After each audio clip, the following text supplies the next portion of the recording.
Hey, and welcome to Glue Wednesday. Glue Wednesday, Glue, God's love undoes everything. Not that God's love will tear things apart, but the fact that whatever has been torn apart, God's love will put it back together. What's He doing in your life? Are you taking time to slow down and check it out? That becomes the key. I'm Sporty King, your host. If this is your first time joining us on Glue Wednesday, welcome aboard. And just as I say, welcome aboard, there's She Love. Hey, what's up, She Love? Family in the house. We got less than 2 minutes. And good afternoon to you too. I appreciate you. Good seeing you. And all is well on this end. And I know all is well going on. All is going on well in your end as well. I'm going to do the shout outs if you come in early, but because I always like to try to keep the broadcast in less than 30 minutes. If I can get it to 20, that's always one of my goals, because I understand a lot of times people are on their lunch break, whereas I am not. Hey, what's up, Tina? See, haha, I got you. Even got you with the Christine Smothers this time, all right? Okay, we got less than a minute to go for our topic today. Excuse me. Hey, what's up, Janae? Good to see you. Welcome aboard. I think this your first time? Okay, I always say I'm not necessarily good at remembering names, but I'm good at spirits, and I have a photographic memory. Sometimes I'm like, wait a minute, this a new person, or just a new thing going on in my life. So that's really the key. So anyway, let's talk about friendship. This morning I got an email message from one of my homeboys, Haas. I call him Haas, but his name is Jose Valencia. And growing up, we've always called him Haas, which is actually, oh yeah, well, you know what? Haas is actually the short for Joselito. Joselito, which in Spanish, I guess that means Jose. Well, no, actually, I don't know. Haas, you're gonna have to tell us what Joselito means, because it's like his nickname, but we just called him Haas. Well, Haas sent me a message saying, Sporty, why don't you talk about suggesting that I discuss friendship. And as you see in the intro, it says friendships, and I have ships in all capital letters. Have you ever wondered who you were really sailing with? Because I decided to take the friendships, the first friendships, and look at the ships part of it. And what do we do with the ship? We sail. So have you ever wondered who you are really sailing with? And no one goes through life alone. Yet, does that come with a calling for quantity or quality of support? And you absolutely know the answer is that you need to have the quality of support wherever you're sailing and wherever you're going through life.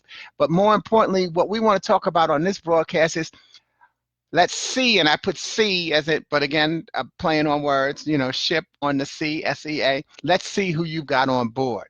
But another reason I singled it out, what's up, Tony? A reason I singled it out is because ships are like life, where you have to deal with the storm and the calm.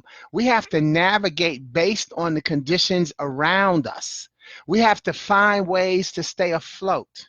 We want to see land, sometimes heading to it, and sometimes definitely rejoicing in leaving it. And we want to have a good time while we're on board. So that's where a ship is so much like life. Thus, it becomes important to know who's on the guest list, because one thing for sure we want to do on board ship and in our life is have fun.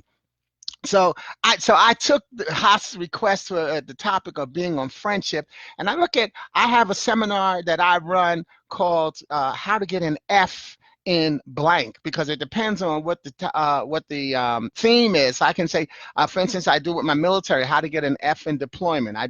It actually stems from me saying how to get an F in life, how to be an F student, how to get an F in deployment, how to get an F in sales. So, and the reason I did that is because I always say that I always say I'm word sensitive, and you have to control your vocabulary rather than allowing your vocabulary to control you.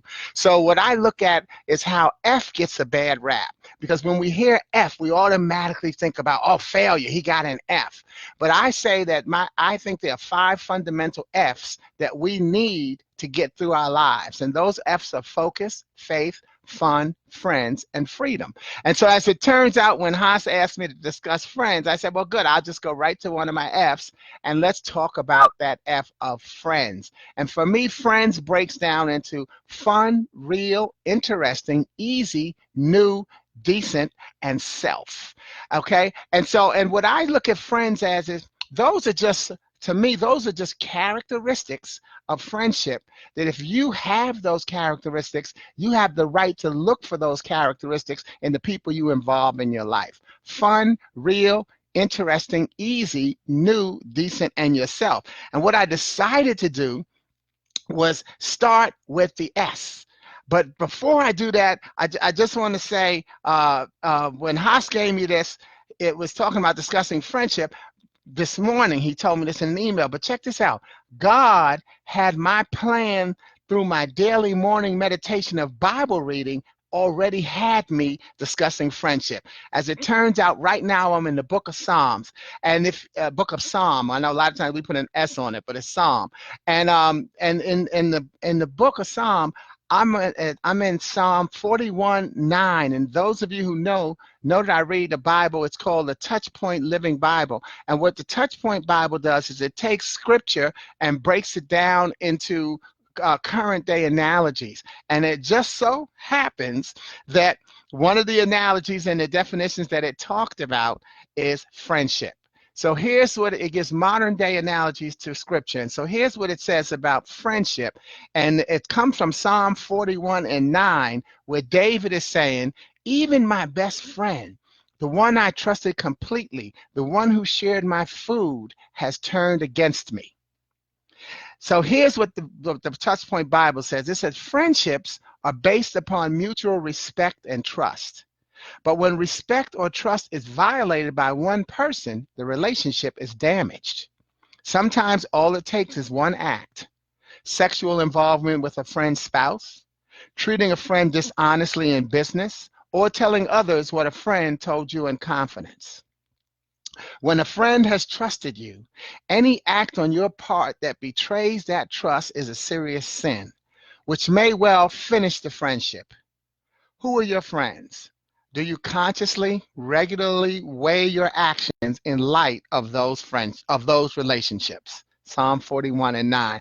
And I like I say, I always rejoice when there's some serendipity, where something happens and I'm like, oh my God, I was thinking that same thing, or I was on that same trail. That's what we have to do more in life. Look for the times where we're on the same trail, because God's path for all of us is different, but the trail is similar, that we're all heading toward grace in terms of what we say, that where we want to go, okay? But the path to get there is different. So again, I was glad to read that and see how it goes right into all the characteristics that I put into friendship. Fun, real, interesting, easy, new, decent, and yourself. And I decided I'm going to start my with friends with the definition by using the last letter in the word friends, and that is the S, self. And self breaks down to what for me? SELF, self-esteem, love's foundation. See, I think it's important that you have to be your friend. Are you your friend? That becomes the key, because your self-esteem, remember I always tell you, liking yourself is the key. Most people tend to love themselves, but how often do we not like ourselves? How often do we talk to our spirit and we say, I don't like the way I act. I don't like the way I look in this outfit. I don't like what I just did. We tell, that's subliminally telling our spirit, I don't like you. And so what happens, and sure, we're going to do that, and it's language, but remember I always say control your vocabulary, don't let your vocabulary control you. But you are talking to your spirit. Do you undo that? Do you undo that, how much you don't like how you look in this outfit, how you don't like how you acted in that situation around those types of people? Do you undo that and tell yourself, okay, I didn't like how I looked in that outfit until I added this. Now I like how I look. I didn't like how I acted around those people until I realized what was really going on. It was the atmosphere. It wasn't the people, and it wasn't necessarily me, but I sensed something. See, so anyway, talk to yourself And a lot of times people say, talk to yourself, but don't answer yourself because then you're crazy. And I always say, talk to yourself and then do answer yourself. Because if you don't answer yourself, then you're crazy. If you won't answer you, why should someone else? And the key in when we're talking to ourselves is, again, what are we saying to ourselves? I'm important. I like myself. I love myself. You can still say I love myself. I look good in this outfit.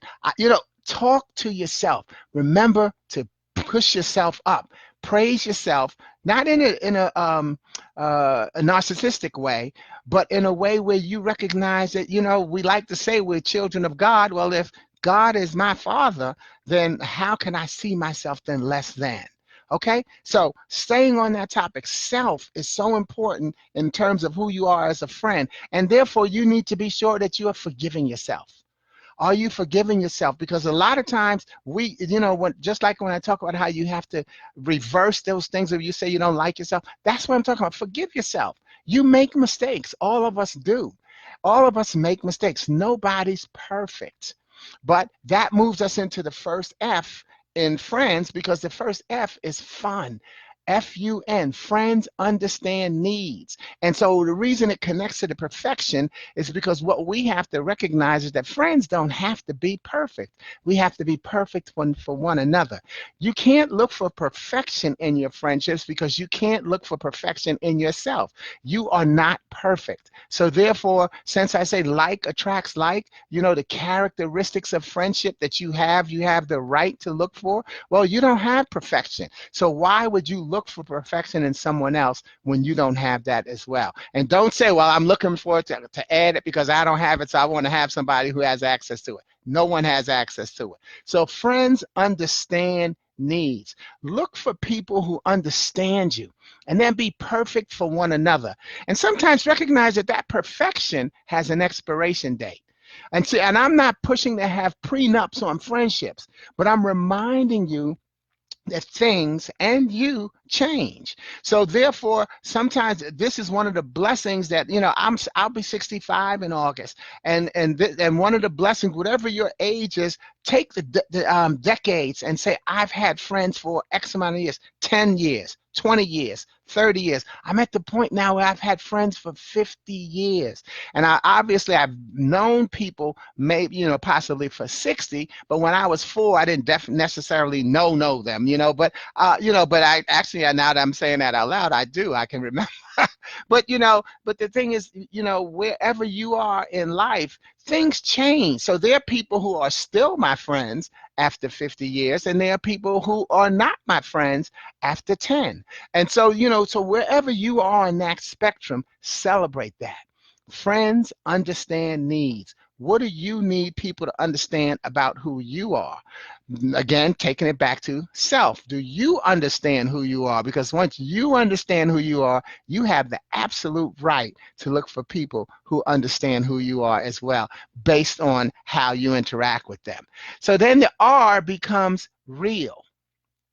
Oh, okay. By the way, let me finish that thought. By the way, things change and so will you, but understanding must change as well. So as you change over the years, the people who are your friends understanding needs, they will understand the changes that you need in your life because they need them in theirs as well. And so therefore you grow together because you understand, hey, this just changed. We used to be this way. Hey, it's just like I just started watching a TV series that my sister Zet recommended to me, Godfather of Harlem, and but even though we knew it, but it was good to see it again for me to be reminded that Malcolm X started out as a drug dealer, and he ended up moving into the Nation of Islam. See, so he changed, and so once he changed, that changed his circle of friends, and that will happen for someone who's coming off drugs, someone who is re-entering society from prison life. Someone's coming back from a deployment with my military people, someone who's been through a relationship. Things change. How do your friends understand how you have to change your former way of thinking to the new you? And is that acceptable to you? Then the R is for real. And you know what? This is a funny one because a lot of times people say, hey, well, I'm just keeping it real. But you know what? Keeping it real is not a stagnant definition. There's not one way that when somebody says, well, I'm keeping it real, that doesn't necessarily define what keeping it real means. It doesn't mean that you have to use certain type of language. It certainly doesn't mean that you have to be brutally honest. Yet you could be unconditionally supportive. And by that, what I'm saying is you could point out a disagreement with how your friend is acting, even though you're understanding the changes that they're going through. A real friend points out where they disagree with some of their friend's actions, but now we understand one another and we can discuss it. Okay, but the key is you have to ask why they're doing that thing. See, that's what a real friend is going to do. Why are you doing that? And then maybe ask them to, what's going on in your life? See, something could be going on in their life that has made them act a certain way. And that again goes back to understanding needs. So as you can see, one base of friendship that we definitely have to have is communication. And communication is something that we do normally and more regularly with people we like. We purposely communicate with people we like. We communicate with people we dislike as well, but we want to stay in relationships and we want to have the certain kind of back and forth communication that we want with the people that we like. So therefore, let's ask them the right questions. Let's find out, hey, what's going on in your life? What made you decide to do that? And now we can have that discussion, and now it goes right back to that F of friends understanding needs, and now we can continue to have fun. And that's really keeping a real friendship. And then the I is for interesting. You have to have interesting friends. In other words, you have to have a diversity in the relationships around you, different ages, ethnicities, different genders. When you have a diversity in the ages of the people that surround you, you get to see things from different viewpoints. And when you see things from a different viewpoints, they can become interesting because they add to your life and help you understand something else. I always say, I will never say to you, I've been in your shoes, I know what you're going through. But I will say, I haven't been in your shoes, but I sat in your row, because we're all going through something and we've all come through something. So how can you find the people who are interesting in your life and keep them in your life, because those are people that can really be your friends. And recognize that if you can only talk to a certain class of people, you really can't grow. And there, come on, there's an asterisk on that, because it's not saying that the people who you're around, you're going to remain stagnant, because the truth is they may be talking to somebody else that helps you grow. Okay, so yeah, there's always a fine line between any statement we make.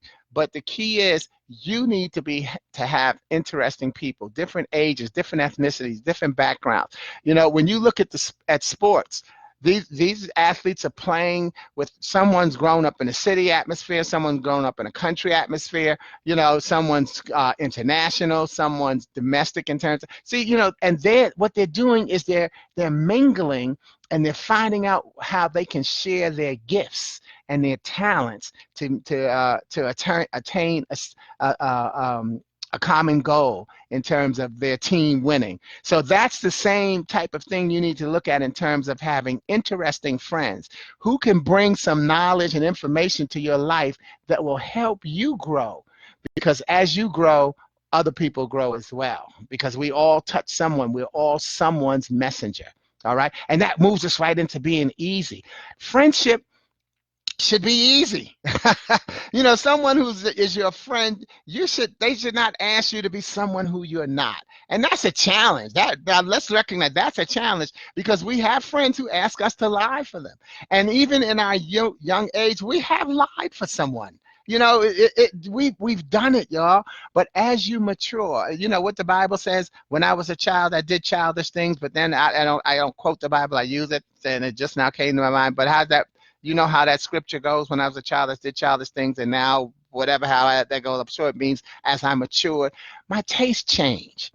And so do yours. And just when you think that you are not a master of change, let me remind you that you are. Because we say we don't like change, especially as we get older. Well, I don't like a lot of change. I like things the way they are. But no, the key is we like change because we like a challenge. See, a challenge is just change with an LLE in the middle. CHALLENGE. And let that LLE stands for life's learning experiences. What do you learn from the different experiences and the changes that have gone on in your life? Change is not big. Change is a very small thing. And so then that becomes part of what the challenge is that we don't see how small change is until a lot of these small things have added up and we see a big shift and we say, wow, change. But change was a bunch of small things happening that helped us move forward in our life. So, friendship should be easy. As you get the people, you want to be able to relax with those people who you call your friends. And part of it being easy is not worrying about somebody stabbing you in your back, not worried about who's got your back. And as that definition talked about, is being able to trust someone and to relax, knowing, hey, I can trust someone. I'm going to let this happen. Because life is about how many times we can stay calm and move forward, because we will be moving forward. So the E is for easy. The N is for new. And this is where that brings in the most important part of friendships, and that is quality. You have to have quality of friendships, not quantity. You can have a lot of times people, especially as we get older, we say, I could count my friends on one hand. And then you're out there trying to have 2 hands and 3 feet worth of friends. No, but it's the quality of the friendships that we have. It doesn't matter whether you have 5 friends or 500 friends, because you can have 500 quality friends. Let's not let the words quality and quantity disqualify one another, because the quality is important. That's the most important of the two. But now you can still have a quantity of quality friendships. Why? Because as we're talking about it, if number one, the S, we are our friends and we know who we are, then we tend to attract the people that we want in our lives. So that becomes the quality. Fun, we're attracting the people who are understanding us. Hey, so that's still quality. Real, the people who are talking to us, asking us the questions that we need to know to make ourselves better. And interesting, ages and ethnicity. New, what did I skip something? Oh, I'm on new. Okay, so that's what I'm saying. You can have a quantity, but the quality is important. So make sure you have quality of friends. Hey, I've got 5,994 friends now on Facebook, and in less than 10 friends, I'm going to be at 5,000. Is where they cut you off, where you can't have more friends. Any friend requests I get after that will automatically become another F. They'll become followers. And so so that's the key. But the reason I bring that up is because of these almost 5,000 friends that I have on Facebook. I like to appreciate my blessing to say that easily I would say that I know 3,500 to 4,000 of them, and maybe that less than 1,000 or 1,500 may be people that someone else has suggested to join in a friendship. And so I'm not saying, and I'm not saying I've got a quality friendship with 3,000 people, but a lot of them, it has just been a quality of time. I may have seen these people once, and you might be one of those persons where we only shared space once, but we have a friendship, we have a kinship because of the quality of the space that we shared. And in fact, one of the things I'm going to close with, and whenever that comes up, I always like to go right to it. Here's a quality relationship I had with a group of airmen in the Florida Air National Guard. And I want to give a shout out to a woman named Lisa Anderson, who was they were at tables, and I was doing how to get an F in deployment, and this table had the word friends as their F. Each table got an F: focus, faith, fun, friends, or freedom, and they had to tell me why that F was important to their redeployment, their reintegration. And this table took it upon themselves to take, once they saw how I was doing the acronyms, they took it upon themselves to turn friend into another acronym. And so what they came up with was forever resilient, inspiring, enthusiastic, negotiator, and dependable. They said that's what friendship meant. And so, see, that was a quality friendship that we shared. And so maybe some of them are my friends on Facebook now. And that's why I say, of the, at least 3,500, I know I've got some great, people that I really know. And those can be quality friendships right in there with the quantity. But what I like about their saying is what I did is extend what they wrote: forever resilient, inspiring, enthusiastic, negotiator, and dependable. Know that you're sitting among greatness, and know that they know it too. See, what a friend is, your friend is great. You're sitting with a person who's great. The person to your left and right is great. That's why they got to be your friend. And so if you think that they're great and they think that you're great, guess what? You've got greatness personified, and we're multiplying our greatness, adding to it rather than subtracting from it. And that gives us, again, something to smile about and cheer about, and that's why it's quality versus the quantity. So get some new friends. As you age, by the way, it depending on what your social situation is, it can become more difficult. Like, for instance, I moved to Charlotte when I was 55, and I was talking to a group of sailors, and so I was telling them, well, my social life isn't that big right now, and they said, well, why? You seem like a nice guy. You should have friends. And just instinctively, I said to them, I said, when you relocate in your 20s and 30s, it's different than when you relocate in your 50s. See, because the bars, the networking scenes, they're made for people in their 20s and 30s and right on the end of the 40s. In the 50s, we're really talking about the jazz clubs and the jazz concerts and stuff. And at those, you're more sitting and enjoying the jazz and talking to someone who you came with. It's not really about walking around and meeting people. You're not dancing with someone across the room. Different things like that, okay? But what I'm saying there is that as you get older, yes, you're meeting new friends. That number may go down. When we were in our teens, we were making 10, 20 friends a week, a month, whatever. But then, as you get older, if you make a new friend a year, once you get past your 50s, one or two a year, that's a victory. So, but what is your victory? How many friends do you need? And what's the quality of those friendships? Because the truth is, and sometimes people look at it as a negative statement, but it's not, where you'll say, oh, well, no, they're just associates. Yeah, you meet more associates as you age, because it does become about your economics. It is based on where you work. It is based on your network and how can this person help me get this or that. That's not a bad thing. Those are still friendships, but they're a different quality of friendship. So then let's move to the D, and the D is for decent. Decent, see, like attracts like. Your definition of decent will define your definition of your friends and how they define it. So, when I say you have to have decent friends, well, what's decent to you? Because if you see yourself as a decent person, then you will, again, attract those people. I say like attracts like. I know I said that fast and maybe someone missed it, because a lot of times people say, well, opposites attract. I'd say no, like attracts like. You attract what you are. What you emanate is what you attract, and that becomes the key. And meanwhile, let's make that D also define. Are your friends meeting the definition of your life? Remember, we talked about how things change and our lives change. Well, are your friends meeting the definition of your new life? Or as you have to change and go through things. So you put all of those together, and that's what you have to recognize, that people have to realize and redefine themselves all the time, which is change, and that's a challenge. And we do that based on what? LLE, life learning experiences. What is it about my life? What is it about the friends who I surround myself with that has made me make this choice versus that choice? And was it a good lesson?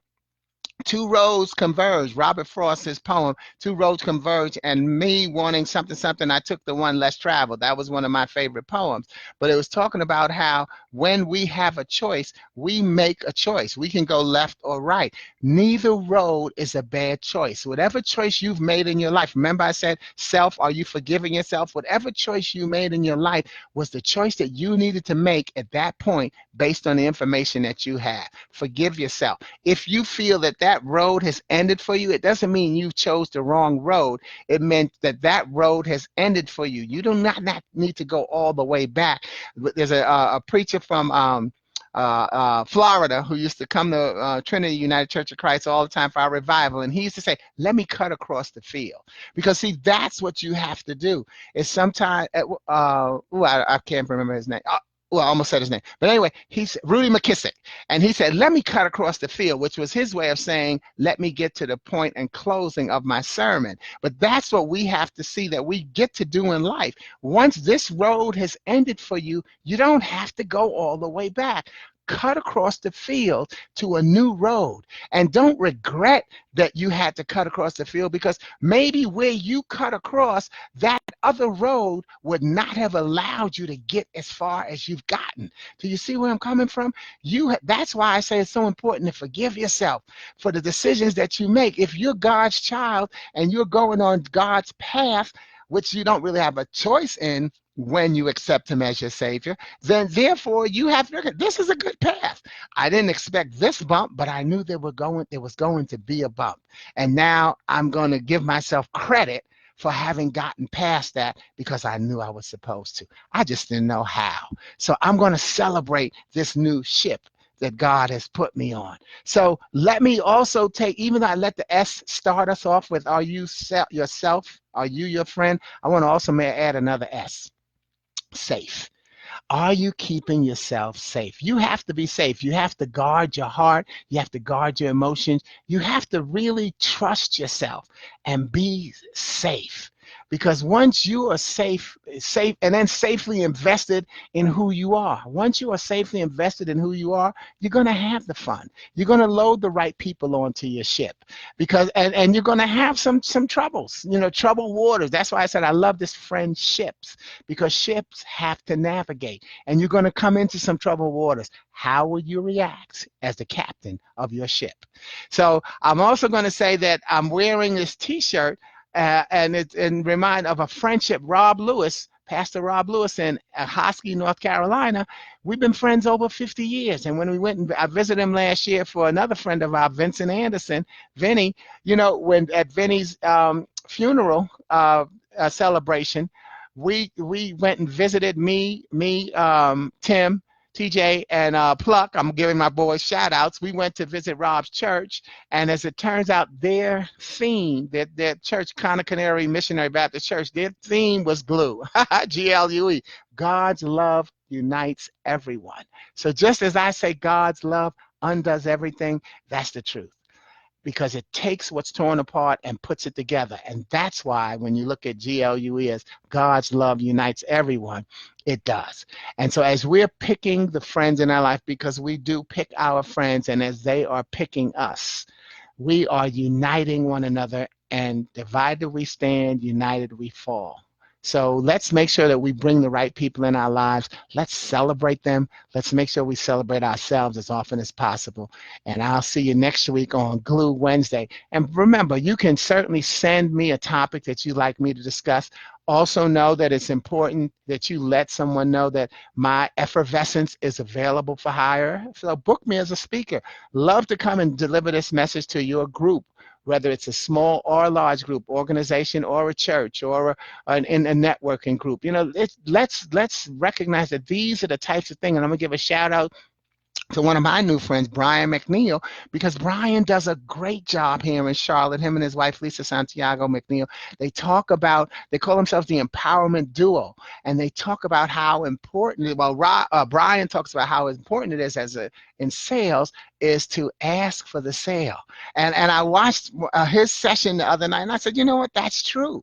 Sometimes I don't do that. And there's what I'm talking about in terms of real friends. Do you have a friend say, Sporty, why aren't you doing that? He wasn't saying that to me, but as you say, when you go through a sermon, that spoke to me. And so I like to thank him for that and just remind myself that I can share my message more when you share my message, because you are my message. Thank you. I love you, and I'll see you next week. Over and out, ciao. And we made it pretty much on the book of 32 of 30, but we did 32. So I'll do the shout outs in my comments. All right. I love y'all. Take care. Talk to you soon. Ciao.